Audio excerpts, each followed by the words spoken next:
Right now the time is 6:39. Those warmer temperatures are short history at this point. It is cold outside this morning. That's right. Temperatures down in the 30s in a handful of spots, but the good news is the sun now beginning to come up, so we'll turn the tide here in the next couple of minutes and begin to warm up. We've got first light over downtown right now with temperatures, like I said, right around that 40-degree mark with a couple of 30s sprinkled in. 39 here in Macon.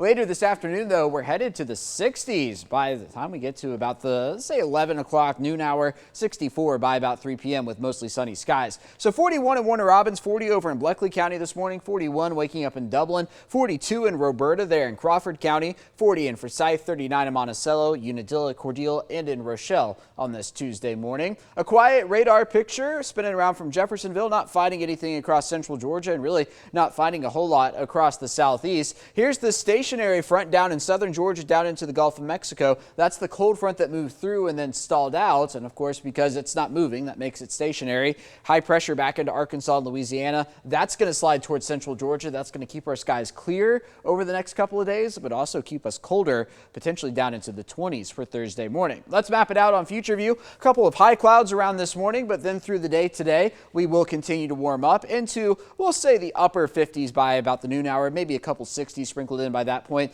And in fact, I expect to get a couple degrees warmer than what you see here on Future View through the afternoon, about 64 or so here in Macon, before we begin to cool off tonight. Starting off tomorrow morning, relatively close to where we are right now. Temperatures upper 30s, low 40s. But then we get into the afternoon and we will be cooler across central Georgia than we will be today. Mid 50s going to be the name of the game with that northerly breeze.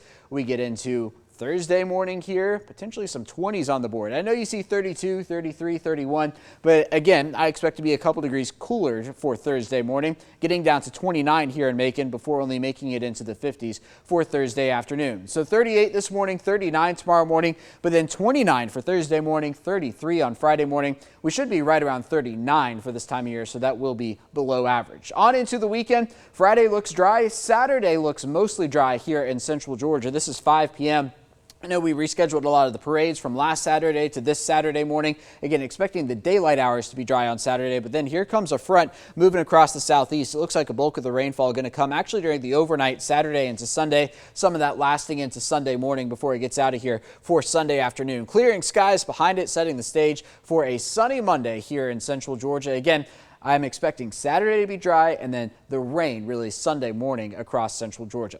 Now today, that's going to be the earliest sunset of 2023, December 5th, 10 hours and 5 minutes of daylight. The winter solstice comes your way on December 21st. That's going to be our shortest day in terms of daylight outside, with a sunrise right around 7:32 and then a sunset at 5:32. And then our latest sunrise actually comes on January 8th at 7:37. So it's a balancing act. The earliest sunset and the latest sunrise doesn't come on the winter solstice. It's a couple weeks apart just because of the time equation and the way the earth is shaped and yada, yada, yada. I can get into all of it, or we can just say that's the way it goes, and no doubt about it, as we'll see through the afternoon hours. 57 for tomorrow, 58 for Thursday. Again, expecting that to be the coldest morning at about 29 degrees. Then beginning a new warming trend into the weekend with a 40% chance of rain late in the day Saturday. That's up to 70% for Sunday again, primarily during the morning hours, clearing out for Sunday afternoon, and then sunny on Monday.